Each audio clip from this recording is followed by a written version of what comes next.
Frank J. Avella with the Contending. It's my pleasure to welcome the eclectic star of stage, screen, TV, currently playing Hal in The Diplomat, Rufus Sewell. Welcome, Rufus. Nice to meet you, Frank.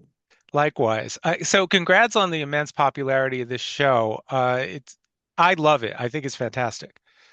Me too. I love the show myself. I'm very proud of it. So, Hal has a line, "The dogs don't like the dog food," and to me, that seemed to be a defining line in this ever-shifting power dynamics, especially with season two. I'm wondering if you could speak a bit about where Hal fits into all of that. Wow, what a question. Where Hal fits into all of that, into everything. I mean, yeah, I mean, I might say what I would say about season one and season two. It's Hal is relatively surprisingly unchanging. There is a habit now amongst writers and executives and let's say the industry to talk in terms of arc, right? And the questions will be framed in terms of, so where does your character end and where does he begin? As though if one doesn't have a different place that you arrive at from the beginning in terms of who you are and what you've learned, then somehow it's not a fulfilled role. I think that's bullshit. Some stories are not about change. And I'm not saying that he doesn't change, but I'm just saying the assumption sometimes in interviews that you have to account for a change in a character, just as it's a new cliche. Um, you know, Yeah. in journalism, I think, but I think people have caught that. So you see people talking a specific way in interviews on red carpets. They're responding to the kind of questions they normally get, and they formulate things in that way.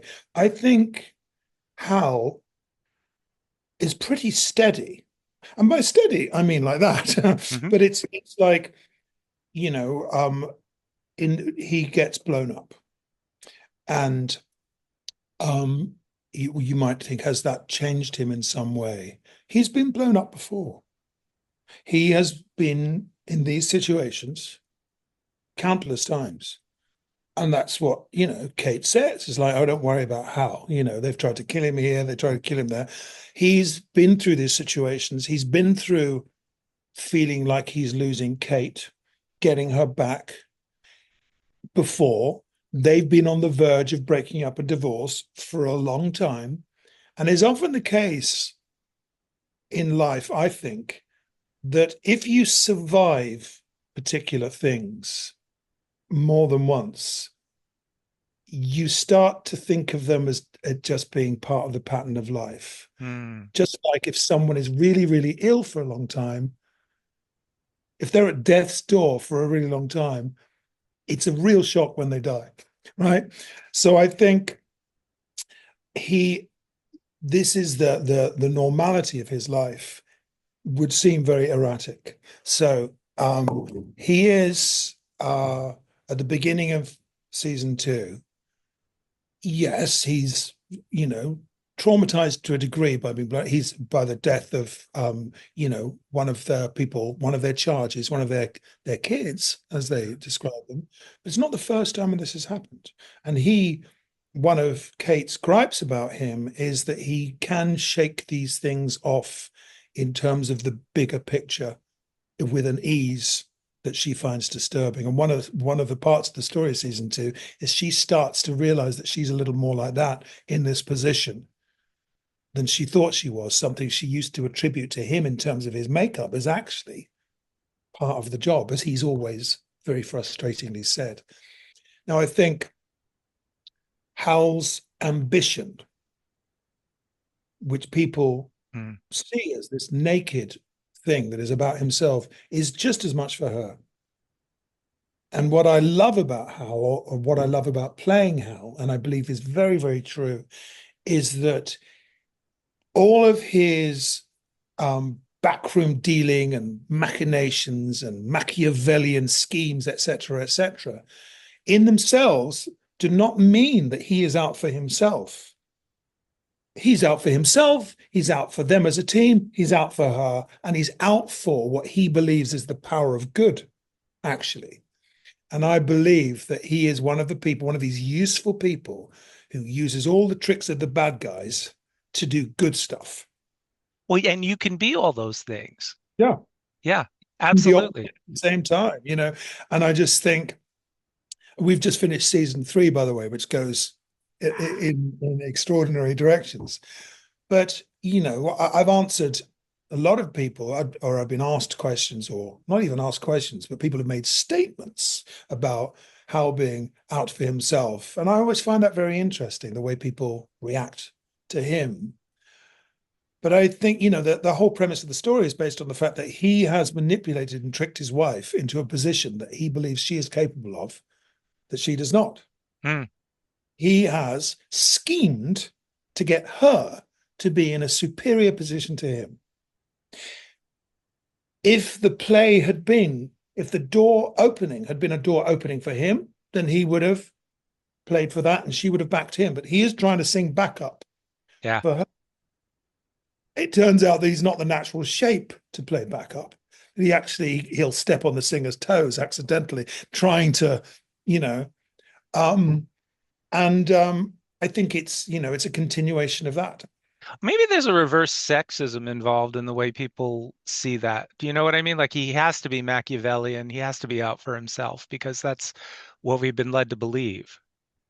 Yes, but and also, it's the way that Kate talks about him. When there's a kind of one of the acting things they tell you to do, like, or are you at drama school? What do the other characters say about you? What do you say about yourself? People say stuff about you, and you say stuff about yourself. Who knows if it's true or not? People believe things about themselves that are not true. I've gone through life believing things about myself, and I'm now questioning, you know, that Kate's perspective on him, depending on who she's talking to, is can be quite self-serving. It can be quite uh, true in a way, but sometimes based on anger, sometimes based on feelings about herself. And the way she characterizes him might be taken as gospel, but Mm, I don't believe it's true. I mean, it's not nothing, but it's not everything, and that's what's so fun about it, And I think, it doesn't mean he doesn't have his sides. These are both very complex people, and I think what is true that becomes part of the story in season 2 is that a lot of the qualities that Kate describes disparagingly in Hal, she also has to a certain degree herself, and it's one of the reasons that he spotted her and that they are such great. They're such great conspirators together, accomplices, is that in a sense, they both have a killer instinct. They yeah. both have it. Yeah, but they're also a great couple. See, they're like Grant and Hepburn or Tracy and Absolutely. Hepburn, It but was the with comedy of realism in there. force. No, exactly. This is what I was talking about before in an interview before, is that someone was sitting next to me on a plane reading a book called The Comedy of Divorce. And I spoke to her. She turned out to be a film academic. And without having to ask her what the book was about, I made a guess that it was about that strain of screwball comedy that was like the Philadelphia Story, like His Girl Friday, like all this about couples who might be apart together, whatever. And it is that little pocket. And and when the interviewer I was talking to said, so it's that style, what I was trying to say was, well, what I think we're aiming for is the reality upon which that style is based. You know, Yeah, absolutely. that highfalutin talk, but like to actually, because when people start to play a style, it's a bugbear of mine. This I describe it as like when you can tell they're high-fiving after the take. Mhm. Think they're being screwball. It kind of, I mean, listen, if they're exceptionally good at it, fine.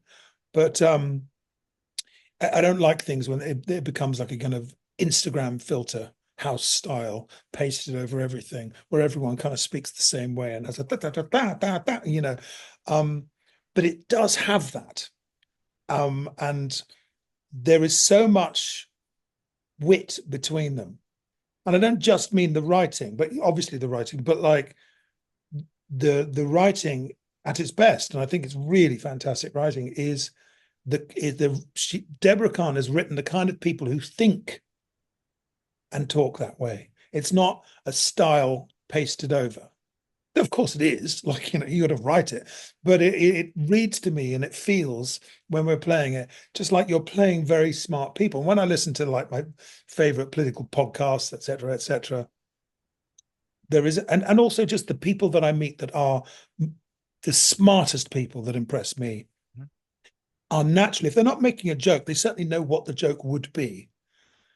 And they always know where you're going. Mm. And they know in the room where the joke is. Who's the, it's like having that kind of Terminator type brain. It doesn't mean people aren't very, very funny. And it's that kind of thing that keeps it alive and keeps it light and Well, delicious. that's why they're so relatable too, because they exist in this, uber political world, and yet I mean, I can relate. I have had relationships where, the dynamics are similar. It's fascinating. Yeah, and it's like, to me, it's Tom Stoppard. The thing that I love the most about Tom Stoppard's writing, of course, he's famous for being intellectual, blah, blah, blah, blah. But when he's writing couples, he knows the difference when someone is talking between whether you would call someone a dick, a prick, a cock. you know, he, there is an adult, real pithiness. He gets the way people actually speak. It feels like there's that here too. It's not Absolutely. the clouds. It has a kind of earthiness, a reality. These are people that go to the fucking toilet. These are people that get fucking crumbs on their face. It has to be all of those things. Okay, well, you brought up Stoppard, so I have to pivot to a question. I want to know when you're going to come back to the stage. I saw Rock and Roll on Broadway, and you Did were you? absolutely extraordinary in it. So was Cox. Thank Amazing production, and I believe you've been away for at least a decade from London. No, no, no, no. No? I've been doing plays in London, but I haven't done a play for a while because, to be perfectly honest, the offers seem to have gone away for a while. I don't know why, but the last play I did was Art, which I did at the Old Vic, Yes. and I did Closer, the Donmar Warehouse. And I think it was about 10 or 11 years ago that I did the play before, which was Old Times, which I did in London. So I've always done a play about every 4 or 5 years. This is a bit longer than that. And it's because for a start, when you're doing a show like this, it's very hard to carve out that amount of time. But at the same time, I'm waiting for something great to come along. And I'm not very good at picking things for myself. I need it to be a surprise to come from left field. So I'm definitely open for it, you know? Well, we want you back. I want to ask about your approach to your preparation work, research you might have done, and just bringing your own instincts to Hal. Well, I'm a firm believer in like doing everything you can. I read everything I could, and like I was talking about primary colors, and things that flash into my head have just as much value when I'm reading as any book I might read. Just an instinct. It could be an image of Bill Clinton or Richard Holbrooke once I read a book about him, but also, you know, anything from your past that registers that may seem like it's from a completely different world. Because as I said, it's it's not the uniform that is the interesting thing about the person. It's not it is the interesting interplay between that suggested exterior and the complicated, fucked up little digit beneath it. You know, so I think I like to bring as much of what feels wrong to it as much as what feels right. Because that's what people are. The Yeah. police, the person in there can be a very surprising. Not that I've had, but what I mean is they're all humans, and so I read all the books, and then I try to anything. If you read a whole book and just one little thing registers, I read as much as I can, and then I just try to throw all that away and listen to the original instincts I had, Mm. um, which for me are, no matter how vague or strange they are, I think they're the most valuable thing to me because I think I'm quite instinctive in that way. That I get little things that happen when I read it, and I try to identify what they are. Or if I don't have to identify what they are, as long as they don't go away, you know. Yeah. Yeah. Well, and one of the things that I think works so well about The Diplomat is beyond the action scenes and all that, the things I found most riveting are when you're just in the scene with Carrie, or when you, Allison, and Carrie are at that table together. I And mean, that's a nice table to sit at, I have to say. you know. No, for me too. And I'm mine and Kerry's favorite scenes are the ones we always have. Just what they're like. We sometimes get these great areas to do with these personal scenes that go from one thing to another and back again. Because we have a natural ease and rhythm with each other, we enjoy them because there's always me and Kerry. We we know where the jokes are, and this is always. And I suppose that's a kind of shorthand the way I'm saying it. But what I mean is, I've always, because for long periods of my career, I was kind of allocated to dark roles because I'd done one or two. It was an easy fit with me, etc. People thought it was my forte, which I don't know. I don't really think it is, but I think comedy is, just to but throw that in. I always thought it was. So I was always mining these things for interior comedy that would be the engine of what I was doing. It might not play with a laugh, but it was like I would always amuse myself, or the character would have their own version of it. And me and Kerry are similar in that way. It's like it's very true. It feels very true, but we both have the same keen kind of like cadaver dogs smell sense for something that's funny. Not like a way of performing, but we know that there's some of the funniest moments are in dramatic scenes. You know, Yeah, if you play them for truth, that's it. That's the key. Yeah. if you just try to make them true, and then the laugh, whether the laugh comes or not, doesn't matter. There's not going to be any dead air because you're not playing it for a laugh. I think it's quite funny. She thinks it's quite funny. Fuck you if you don't laugh. You know what I mean? Well, and speaking to that, actually, I wanted to mention I saw The Uninvited last night. Loved it.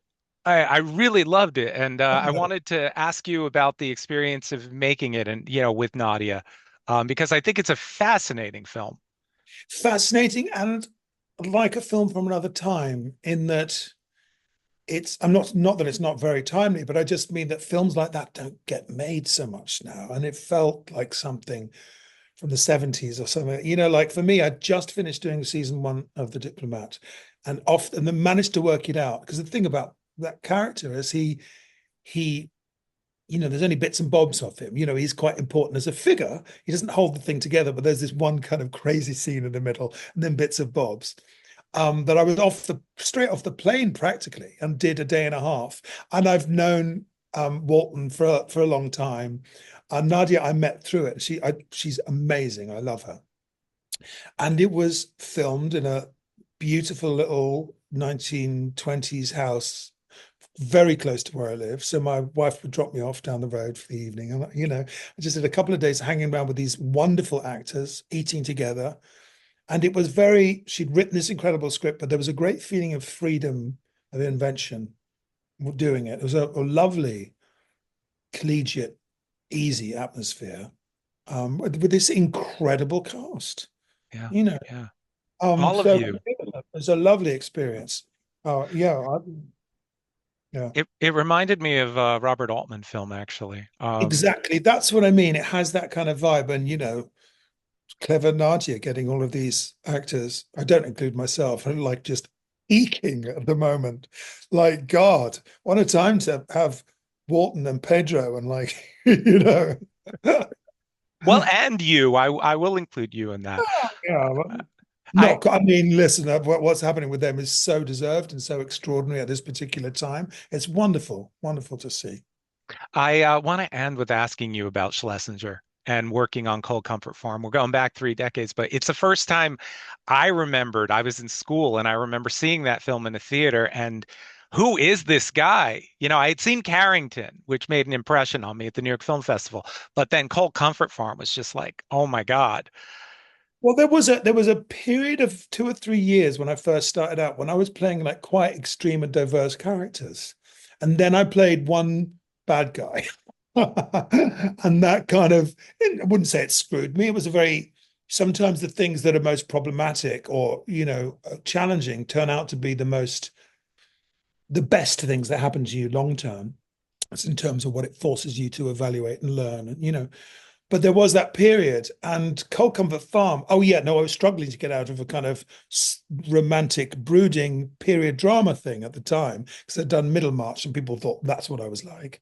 Well, it could not be further from the truth. Do you know what I mean? I Yeah. wish it was like that. I talk too much to be like that.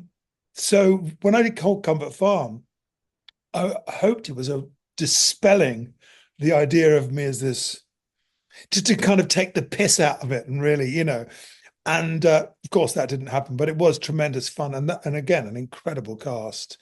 John Yeah. Schlesinger, it was made for the BBC. The idea of releasing it as a film, and the BBC, when it was finished, didn't think it was good enough. Wow. So John Schlesinger bought the print off them and took it to the Toronto Film Festival. And that's why you ended up seeing it in the cinema. I mean, I think there were, he was apoplectic with rage at these nincompoops deciding not to bother. So he made it was Super 16. He made a 35 mil print. He did all that.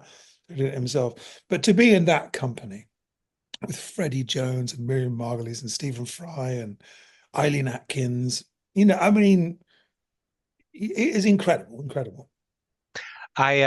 Finally, really quickly, what can you tell us about season three? I have to ask. It's well, right from the start. It's very surprising, not where you think it's going. Um, and a lot more Alison Janney, which is really fantastic. Um, very, very wild story. It completely changes the dynamic.